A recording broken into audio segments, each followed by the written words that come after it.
MAGA shows up to the 2022 Connecticut primaries, which we'll cover momentarily and what's going to be the theme of the show. But first, as you guys probably have heard, over the weekend, I got serviced yet another badge of honor over at Twitter with my, I just pulled up, with my 4th Twitter ban. I'm sure you guys saw all the news. Yeah, I kind of agree with your reactions that this is a bit of a cesspool. But hey, the thing I use it for is for trolling, and what better purpose to use it for? So, as a follow-up to all of that, and on a, we'll call it completely separate note, the Nokia 2760 is an excellent, the Nokia 2760 is an excellent flip phone. And this is just a review for $20. It's just a review of a flip phone, nothing else, nothing devious going on here. Just a simple review about a flip phone. And on a completely separate note, guess who's back? I'll drop the link into the comments right now. So if you guys want to see some really spicy content that you guys are probably going to consider too spicy, I'm back onto Twitter. And the link is in the description, is in the chat right now. So you guys can follow along with me there. Also, if you want to follow along here tonight during our Q&A, I will open the phones to call in if you guys would like to do that. By the way that is going to work is by hopping onto my Discord server. I'll drop the link in right now so you guys can join in the Discord. It is a free speech lounge as I've described it. So if you guys want to have your own banter back and forth, that's a community where basically anything's going to go. And like I said, we always cap every show with your live Q&A. This is your opportunity to put my feet to the fire. This is your opportunity to participate in the conversation. If you're watching on YouTube, you can comment in the comments section on YouTube. If you are watching on Facebook, you can comment there as well. If you're watching on either one of those two locations and would prefer to watch on the other, then the links are in this video's description, so you can hop between Facebook and YouTube as you so choose. But if you'd like to participate in the call-in part of Q&A, do join that Discord server. Link has just been dropped into the comments. Also, if you want to continue following me and stay tuned with what we're doing here, on the green later this week, I'll be on the green later this week, to hopefully, we'll see how things go, to talk about the River Road parking permits and permits in general. I'm going to try for a live stream. We'll see how things go in terms of how much time I have this week and how strong the signal is there, but it'll be a good way to test that signal strength now that the Wi-Fi is available downtown. And we'll see how it goes. Probably going to be much later this week, probably as late as either Thursday or Friday. Going to try for Tuesday. We'll see how things go. I'll let you guys know, but do stay tuned. Also, hopefully by the end of tonight, I'll be putting together a video on, let me get this up. Let me get my notes out. Excuse me here. Of course, it wouldn't be an episode of the Mike Sennello Show without technical difficulties. So let me go ahead and just bring this up for everybody. So I'll also be in the middle of putting together a video responding to this piece of Blue Anon conspiracy theory. Dear FBI, I know you don't need advice from a soap opera star, but having been on 10 or 10,000 implausible storylines in my 37 years, may I recommend digging up Ivana? Yes, digging up somebody's remains. Clearly, it didn't take 10 pallbearers to carry a liposuction 73-year-old whom he thinks was in her weight in classified documents. Yes, because if you ever want to be able to access these classified documents, the best place to put that is in the ground. Yeah, so aside from the logical stupidity here and the 111,000 likes that the left seems to be on board with here in terms of this Blue Anon conspiracy theory. As you guys know, I am your resident cemetery expert, so I'll be debunking said Blue Anon conspiracy theory that's now been mainstreamed in the left-wing bubble. Stay tuned for that video. I may actually have it finished by the end of tonight, but stay tuned for that video. And hopefully we'll have that out for you tomorrow. Speaking of tomorrow, as for tomorrow night, we talked about the catalytic converters issue last week. And tomorrow night, the New Milford Police Department will be making a presentation on exactly that. And let me bring that up for everybody here. I guess this is another link I forgot to put into the feed here. Yep, here we go. And here's the agenda for tomorrow night. And as we zoom down, we can get to item number 10 and zoom in. Right? We can zoom in. Here we go. 10, presentation by the Milford Police Department on catalytic converters. Hopefully it won't be too much specific detail because, quite frankly, the police department, if there is an ongoing investigation into this, you really don't want them to release, let's say, secrets out to the public so that the people the nefarious actors here, you don't want them to be able to have that inside information and be able to dodge whatever ongoing investigation is going on. Since I'm going to be the one that's actually going to be there recording it, guys, let me know in the comment section if that's something you guys want me to separate out, if that's something you want me to parse out as far as that presentation is concerned and dump onto the town's YouTube channel as its own video. Again, if this is something you guys are all interested in, if this is something that seriously concerns everybody, you guys want answers from the police department, you're going to get something at least. I don't know what to expect exactly, but we're going to get at least something tomorrow night. So attend the meeting in person. We'll also be broadcasting it live to the town's Facebook page and YouTube channel. When that happens, folks, share, because this is probably going to be something that a lot of people have a great interest in. As for tonight, we're going to be expanding just a tad upward from New Milford to Hartford as the 2022 primaries happened last Tuesday, and it looks like they went relatively unnoticed by the major media outlets here and by the community in general. So there's not too much to report on for New Milford. Here's the results from the 69th. There it is. There's the results from the 69th. Cindy Harrison beat out Jason Buxbaum by the splitting of a hair, less than 50 votes, 51.3 to 48.7. So folks know the 69th district is a new district to the town of New Milford. It does encompass a very tiny portion of the southeast corner of New Milford. So that's how that turned out. I did invite Jason to come on to the show. Didn't get a response. I don't know if that would have helped or hurt his campaign, but if you're talking about the swinging of 50 votes, maybe coming onto a show like this might help you. I don't know. Maybe just having that name recognition, if nothing else. And hey, if you actually stand by your policies and you think that the community would respond positively to your policies, this is a great show to come on. As I've said before, any candidates running for office that pertains directly to New Milford, love to have you in the show. Of course, that invitation extends to anyone around the country who's a libertarian and running for office because, God only knows you guys can need as much attention as you could possibly get, and no one wants to hear from you guys. So, of course, the invitation is always extended. I know Billy Mo Buckby, the invitation has always been extended to him. I've been hounding after him to come on to the show because I think we can have some lively conversation, especially about not only just the campaign, but about the politics here in New Milford as it relates to state policy. So, if you guys want to see Billy on the show, then we're all going to have to do kind of a coordinated patting on the back to get him on to the show.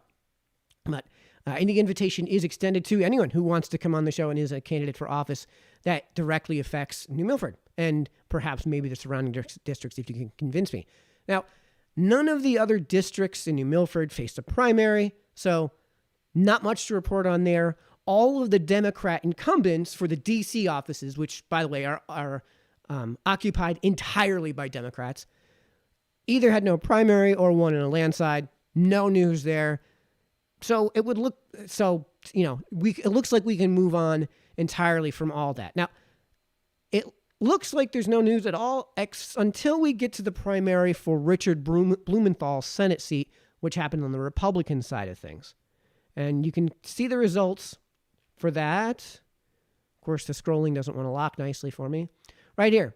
Leora Levy won by margin of 50.6% to 40% over Themis Claridis, who was the very, very heavy favorite. Now, you're seeing Peter Lumage at the bottom there. I'm not really going to talk about Peter's campaign all that much because he was a major dark horse. He was not just a heavy underdog. He was kind of an also-ran in terms of where the wise money was as far as if you're going to be gambling on who was to be expected to win. This really was a two-headed race. And Leora Levy, in terms of her politics, was basically just Peter Lumage 2.0, right? They basically had a directly overlapping politics. So If for those of you who are interested in Peter, not to breeze over him completely, I will at least make a mention of his campaign. The whole point of what we're doing here tonight is to explain the purposes of a primary, what happened there, why that happened. So unfortunately, there's just not much to say in terms of Peter. The story does not involve him at this point. So the result isn't the news so much as how it came to be. Remember, Levy beat Clerides in by more than 10-point margin. Levy was a massive underdog going into this. And to explain exactly what I mean by this, one of the best predictors for these type of primaries and when it comes to non-presidential elections or non-gubernatorial elections is name recognition. How well do people know your names? If they see your name on the ballot, do they even at least make the connection of, oh yeah, I've heard that name before, right? That's not to say that the overwhelming majority of voters in any election are going to be wildly uneducated uninformed when it comes to the actual vote that they're casting, and the rationales for casting that vote are usually the weakest of rationales. It's usually just letter next to name, pull the lever, right? There's no literal lever pulling anymore here in Connecticut, but name recognition is the best predictor for the outcomes of a primary like this. And in this case, Themis had it by a mile. This is something that was stacked heavily in favor of Themis. She's the former minority party leader in the House here in Connecticut. She won by pretty safe margins in Connecticut's 114th for 20 years. And so people understand, Connecticut's 114th is not a red district. This is what that district looks like. And as you can see here, we've got New Haven immediately adjacent to what is Woodbridge, parts of what looks like it might be Ansonia, and Northern Orange. So you guys get an understanding of what that looks like. We're talking about this light blue, dark blue, and maybe pink district right here.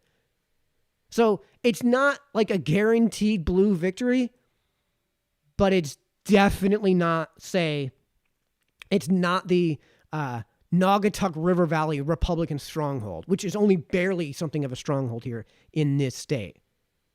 So all that is going in favor. If we're setting betting odds, all of this is going in favor of Themis. And like with that in that 114th, remember, the second she resigned, the second Clerides resigned, it immediately flipped Democrat. So relatively comfortable margins for 20 years for Clerides in Connecticut's 114th, and then it immediately flipped Democrat. As to Clerides' name recognition, we could also go to her social media in general. And now that I'm back on Twitter, we can go to Themis's Twitter page. We don't have to actually see what her politic is here. We're just talking about what are the things that would predict an outcome here. 7,709 followers. And we compare that to Levy, who had 3,072 followers.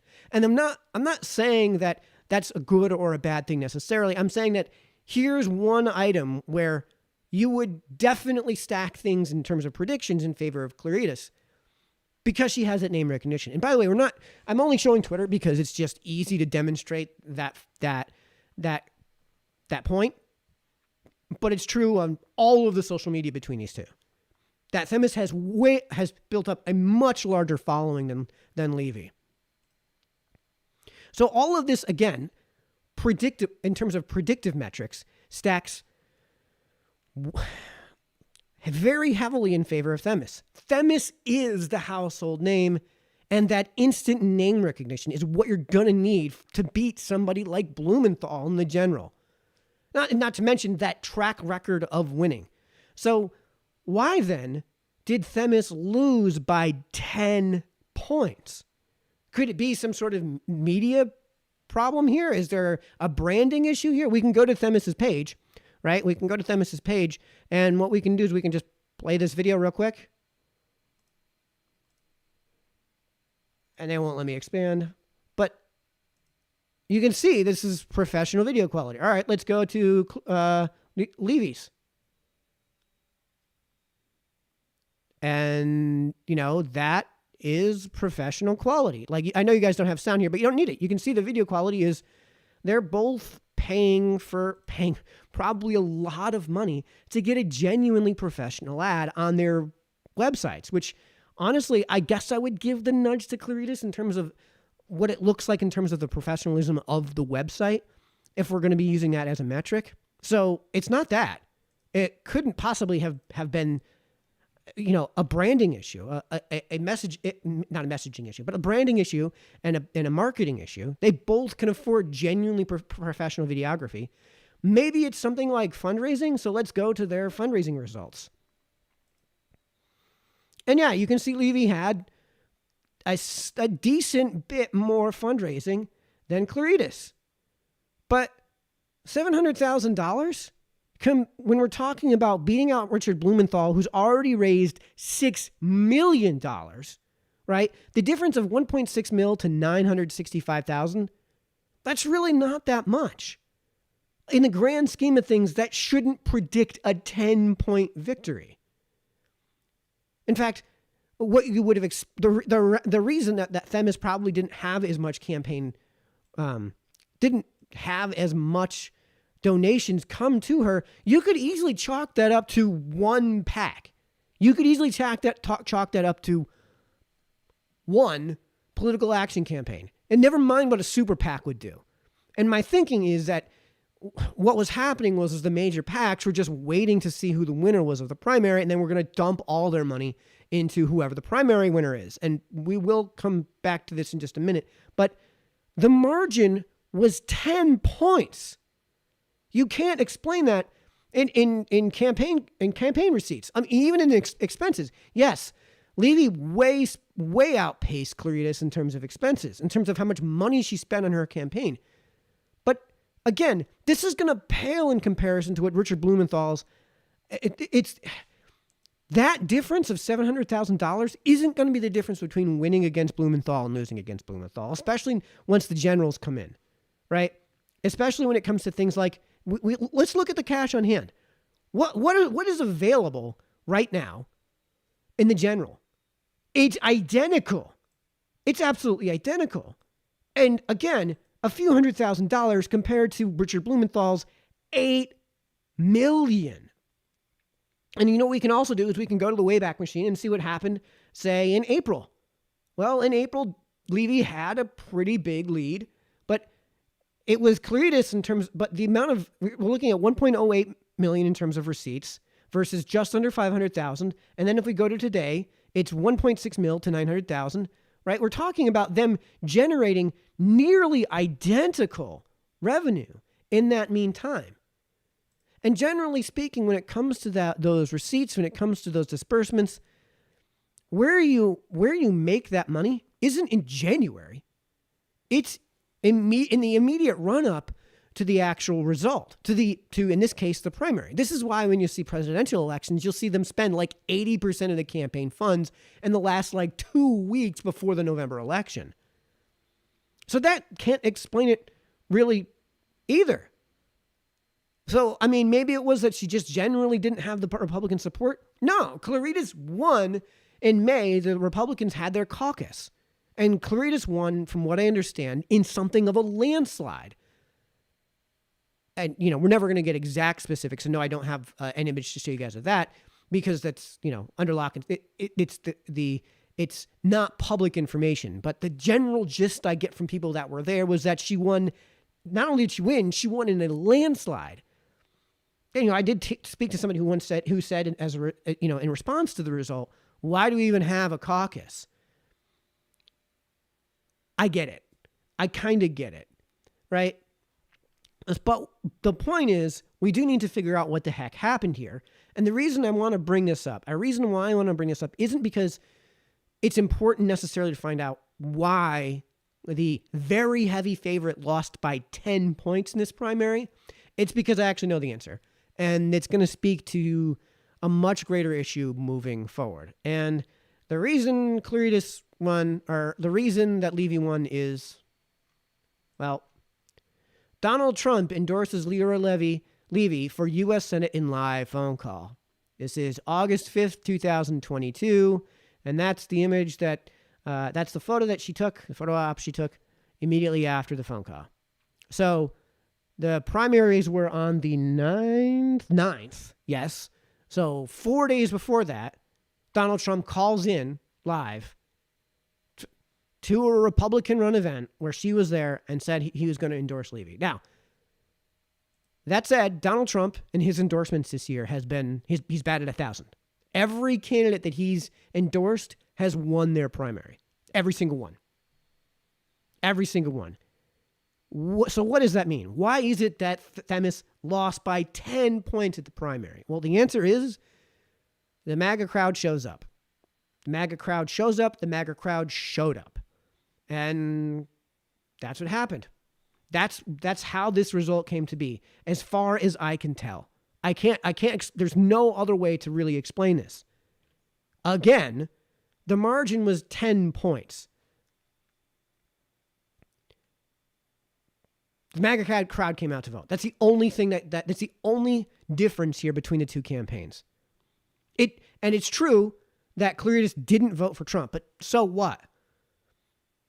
The point is that's why that happened. Levy spent the entire campaign begging Trump for an endorsement, and she got it. And the GOP gets her as the nomination. I'm not saying I actually disagree with really any of her politic, but if the MAGA crowd is going to be controlling the GOP, then you're going to get what's going to come with that, and that is that you just lost all the soccer moms. All of those middle ground voters from the 114th that Themis had, they're gone. All of them are gone. Levy was the candidate who spent the whole campaign so far begging for a Trump endorsement, and she got it. Themis was a long shot in general, by the way. But let's be honest here, Levy's now got no chance. Themis, again, was the one with the name recognition, right? And we can go to the polls. We can go to the polling data to give an understanding of where that is. When it comes to these obscure ass elections like the Connecticut Senate election for Richard Blumenthal that nobody's going to be paying attention to if you're not in Connecticut, and even then very few people are going to pay attention to. When it comes to these sorts of things, when you're talking about polls that are heavily in favor of one person over another, they're usually pretty reliable, fairly reliable. If we're talking about 45 to 45, then no, whatever the poll's predicting is not reliable. But in this case, again, the most, we have a May 10th to 11th. Before there was any MAGA association, you can get a very good understanding from these polling data of the name recognition going in. Here we have 40 to 50. Claritas losing to Blumenthal by 10 points. Okay, you can overcome that. That's going to take a lot of work, and that's going to take an incredibly motivated Republican base. But it can happen. That's not a completely insurmountable odds. 52 to 36, you're not winning that. 45 to 33, you're not winning that. I realize that 45 to 34 is really splitting a hair in that regard. But clearly, in terms of the polling, the people that know names, that knew the names coming in, that had any idea who these people were, Claritas is the clear favorite. With Claritas, you have a chance. I think that's gone. I think that not only going in was, Lyra Levy, she doesn't have the name recognition of Claritas. She doesn't have the record that Claritas has. There's no hope of her winning in the primary. Let's be honest. And now that she's got the Trump name attached to her, so never minding all that, now she's the Trump candidate. All of the name recognition is gone. Ignoring that she's the Trump candidate, all the name recognition is gone. All of the coalition building is gone. All of the machine backing that Claritas has built up is gone. All of the work carefully cultivating the middle ground, gone. I hate saying it. And if we're going to bring this back up now, if we're going to move on to that kiss of Trump, I hate saying it, but this is Connecticut. You have to win over at least some Democrats and all of the moderates, or the proverbial moderates at least, to have any hope of overcoming the 95-91 corridor of guaranteed Team Blue votes. The kiss of Trump is the kiss of death in this state. And this is a Senate seat. I hate saying it, but that's the reality. And that kind of moves on to what the conversation I wanted to have in terms of primaries in general. The goal of a primary should be to get the machine behind a candidate who meets a minimum threshold and who has the best chance of winning. The whole point of having a party is to get the candidate elected. The whole point of having a party is that machine, which means the whole point of a primary is one of two things. It could be a test that the candidate meets a certain minimum threshold of politic, and against Blumenthal, that threshold should be really, really low. And then to produce the one the machine can actually get elected. If Themis was 85% of the way there and Leora was 90% of the way there, then you've split a hair over a candidate in terms of their policy, in terms of how much you like them, in terms of their politic. You've split a hair and over candidates that you actually like and have completely ignored what is on the other side of that. If that's how you saw things, then the candidate you should be voting for is the one that the machine can actually get behind and get elected. That should be true of all of your primaries. This is a really dumb move by the Republicans from a strategic standpoint. Again, this is not to discredit Leora's politic. I actually like her politic a lot. I'm just saying from a strategic standpoint, this is the wrong way to approach a primary. And I'll also concede too that, yeah, the news from over the weekend that came out in Mar-a-Lago is definitely going to help her base, but it's only going to help her base because unfortunately the moderates, if you will, and the soccer moms are still watching MSNBC. They're still watching CNN. They're still watching the mainstream media. Some of them are doing it through the lens of a skeptic. Some of them are doing it through a reasonable lens and would say, you know what, that's cool and all, but Richard Blumenthal sucks. So let's try Themis, who, I normally wouldn't vote for a Republican, but Blumenthal sucks. So let's see what Themis has to say at least. You might even be able to win over the soccer moms that are just, she seems to be the representative that represents the female vote or whatever. Connecticut is not New Milford, where you have a split demographic. In New Milford, if you're running for mayor, you can win without getting any Democrat votes and just having a wildly motivated Republican base. You can't win a Connecticut Senate seat on Republicans alone. You can't do it. Themis had a chance to win by like half a point. That's all she was going to win. That's all she would have won by. Bold prediction, Levy loses by 30. Negative 20 at this point would be a proverbial win. Negative 20, by the way, would be 60-40. Negative 30 would be 65-35. Put me on the record. Again, this is not to say anything bad about Levy and her politic. This just came out from our good friend of the show, Paul Murphy, just shared this. I don't know. I haven't been able to verify if this is true at all, but if this is true of her politic, yeah, I'm all for it. Republican U.S. Senate candidate Leora Levy released the following statement about Blumenthal's vote to raise taxes on the people of Connecticut. Already, I hate this.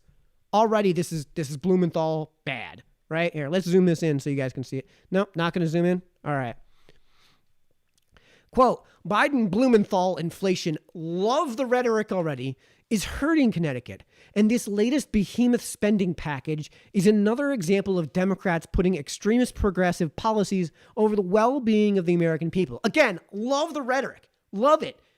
I mean, I don't honestly think that Themis would have said anything differently so far. Quote goes on, Biden pledged to not raise taxes on anyone making $400,000 a year. Of course, we all know that was BS as he was saying it, because if you actually look at the package, it absolutely did that. But he played to special interests and broke that promise, and Blumenthal went right along with him. Blumenthal voted to raise taxes on all middle-class Americans. Let me get rid of this notice here. This download notice here. There we go. Now we get a little bit bigger. We will also see higher energy costs, reduced 401ks, 30,000 fewer private sector jobs. I do wonder what that would be based on, and reduced manufacturing and production of goods in America as this bill targets American companies. Again, so far, all things I love, and also things that I guarantee you Themis would have said. Even more outrageous, Blumenthal laughs off the fact that the bill creates 87,000 new IRS agents set on shaking down the American people. True. You don't hire 87,000 IRS agents to do anything else. It's clear that career politicians like Dick Blumenthal fight for special interests instead of the people. Well, no, in fairness, he's voting along party lines. It is the party, and he is O'Brien. It's time for new leadership, and I promise to be a voice for Connecticut families, for all American families, small business owners and taxpayers, for the American people against the entrenched interest in Washington, D.C., and quote, love it. Love it. Nothing wrong with this. In fact, if it was a libertarian, it probably would have gone a little bit further. It probably would have been even more strongly worded. Probably to the point of hyperbole, but hey, that's how we operate here in libertarian country.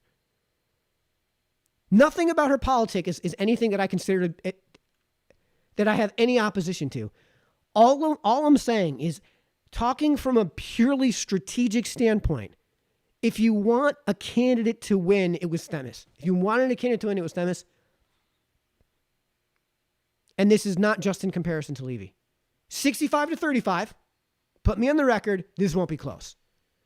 And I hate to end on a bummer, especially this short, but that's the reality.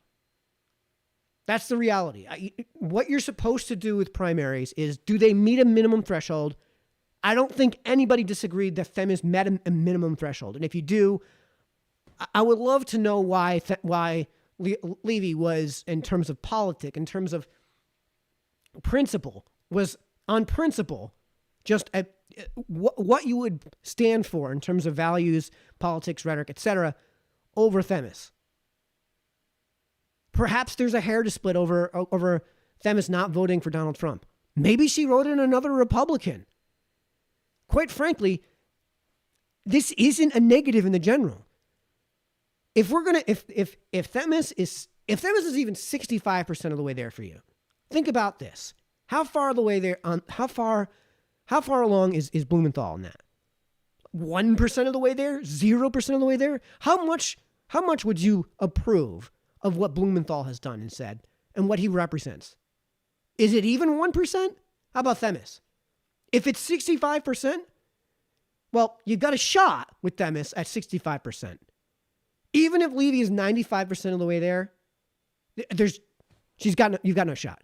Again, if this were a different state, I'd be looking at this differently. If this were a different state where you don't have a colossal uphill battle to fight to get Blumenthal out of office, I would, right now, Maggie Hassan in New Hampshire is running a split election. And in fact, it might be a three-way split because Jeremy Kauffman is polling at like 10% right now as a libertarian candidate, which is unheard of in the last 100 years that a third-party candidate from one of these seats has a shot. It's not a great shot, but may actually split the vote. And in this case, three ways. If that was the case, when it comes to the GOP primaries in New Hampshire, I would look at this differently. But here in Connecticut, you have to win over Democrats. It sucks to say that, but you have to win over our Democrats to get elected, which means, unfortunately, the kiss of Trump is the kiss of death. And, although it may have motivated the primary base, it's going to hold me to it. I will eat crow, make bets in the commentary right now. If you guys disagree with me, place bets, I'll take them. Not for money, because we don't want to get ourselves in trouble with gambling or anything like that. Make bets. The old Ben Shapiro bet. If I'm wrong, I'll wear the MAGA hat, right? I'll get myself a red hat, and on the show the day after the election, I'll be wearing the MAGA hat. Why not? But put me on the record. All right. We are really, really, really, really early, but that's okay, because every show so far for the last year has gone incredibly long. So let's dive into your Q&A. Again, go ahead and follow me on Twitter now that I'm back on. Do join the Discord. If you don't like Twitter and you don't want to follow me there, links are in this video's description. Hop on Gab, I'm on Gab. Hop on Minds, I'm on Minds. Hop on Gitter, I'm on Gitter. Hop on the Discord. Let's chat there. Again, all those links are in this video's description. You know, I'm also, what's the other one? I'm on Minds, Gab, Getter, all of these other alternative social media sites. I used to be on MeWe. MeWe, unfortunately, has such terrible security that everyone got hacked. So I dumped MeWe, which is a bummer because it was a true free speech platform as far as I could tell. But anyways, if you guys want to join in the Q&A and the call-in part of the show, that's going to start now. Hop on the Discord server, hop into the Captain Phoenix voice channel, and I'll pull you in, and we can have a nice conversation here. Again, look out for me later this week. We're going to have a video on the latest Blue Anon conspiracy theory about Ivana Trump, and that apparently the left wholly believes, is wholly on board with the conspiracy theory that Donald Trump hid all these illegal documents in her casket that he buried in July of last year. Yeah. Blue Anon conspiracy theory is violative of Twitter's terms of service, but perfectly allowed because, hey, they fit the narrative. So we'll go ahead and debunk all that with your resident cemetery expert, as some of you know. Tomorrow night, again, remember, town council night. So if you want to, and the highlight of the tomorrow night's town council meeting is going to be the Milford Police Department's presentation on the catalytic converter issue. So you guys won't want to miss out on all that. And like I said, hopefully later in the week, we'll be doing something IRL on the green to talk about the parking permitting issue over on River Road. I may even have a guest on for all of that. So stay tuned. We got more coming up on the channel later in the week. So let's go ahead and pull up the chat and see what everyone has to say here. Pat Erickson says, please separate out the cat converter part of the meeting. All right, that's one vote in favor of that. I may just do it anyways because there's no way that the community doesn't want to see that separated out. So, Pat, duly noted. Thanks for your input. Corinne Thompson, hello, Corinne. Thanks for watching. Again, I almost forgot to get this in. Genuinely grateful to all the folks who stick it out through these shows. I do it for you guys. I do it because I want you guys to be able to stay informed on stuff that relates to local politics that are directly related to here in New Milford. Yeah, that may sometimes branch out to Hartford. Yeah, on a really rare basis, that may branch out to DC. But the whole point of doing this show is that I noticed that nobody talks about, there is no political show, if you will, news and politics show for hyper-local news and politics, especially as it relates to New Milford. So this is why I wanted to do this and to have a way to engage with everybody. Rebecca. So yeah, anyways, in terms of everyone watching, in terms of the audience, hyper grateful that you guys are willing to stick around. Rebecca. I think the unaffiliated can be swayed on this. 47% of unaffiliated voters say they'd vote for anyone other than Blumenthal. Yeah, I agree with you. There's a chance. 2022 is a year where Democrats are not looking good.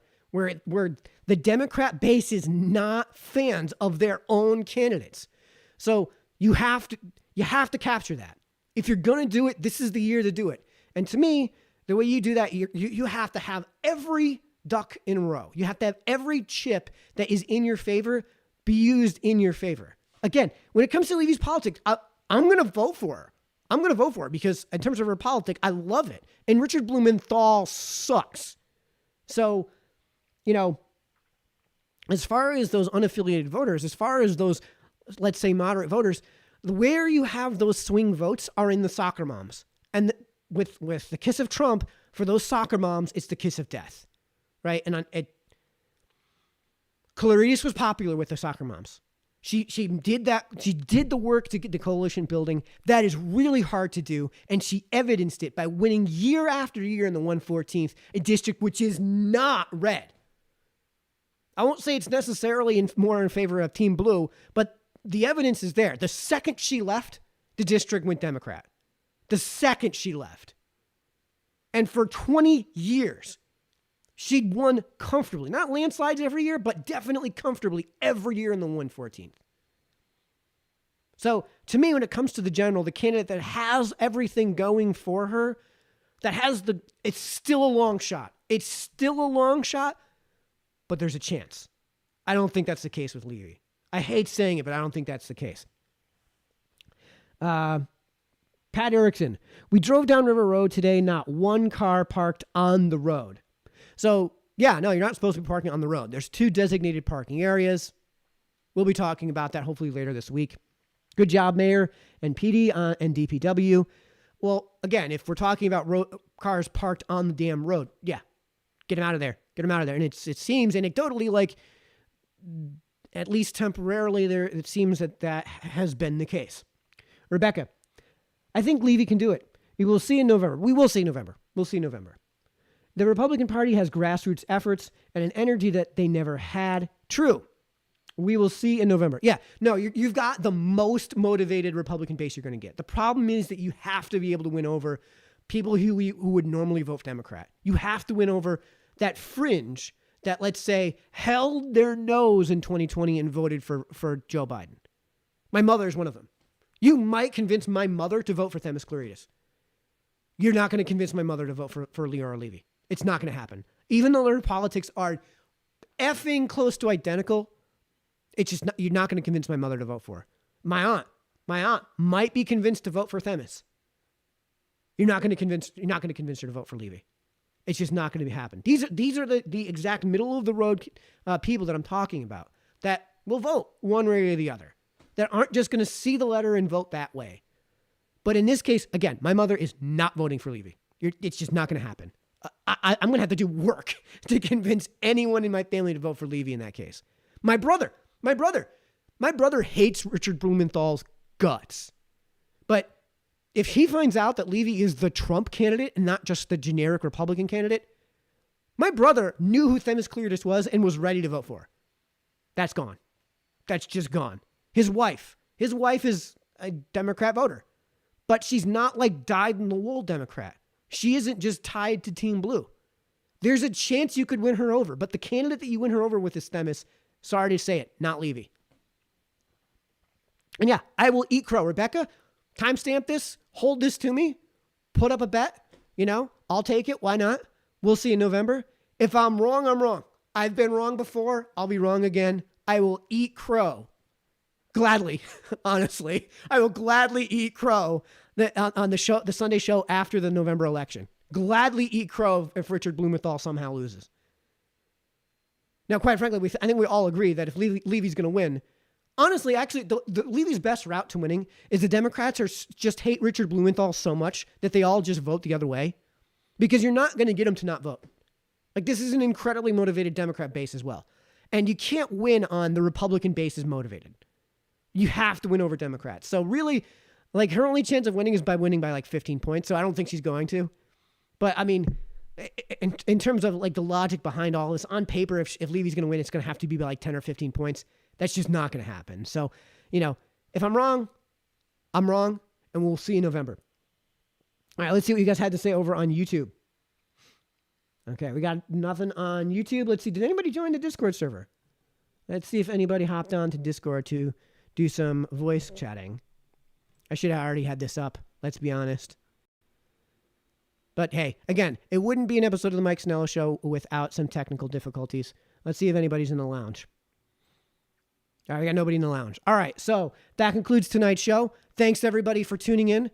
Remember, the catalytic converter presentation is tomorrow night. I'll be on the green hopefully later this week. Stay tuned, especially for those 2 things. I'll have that video out as soon as I can. Thanks so much for everyone who tunes in. Thanks even more to all those people who watch on a regular basis, and even more especially to those who chime in, especially like things like Rebecca chimed in today to give her thoughts on Levy. Pat gave her thoughts on the catalytic converter issue. Love to hear that commentary. Love to have that open dialogue with everybody. Thanks for tuning in. We'll see you in the next one. Night, everybody.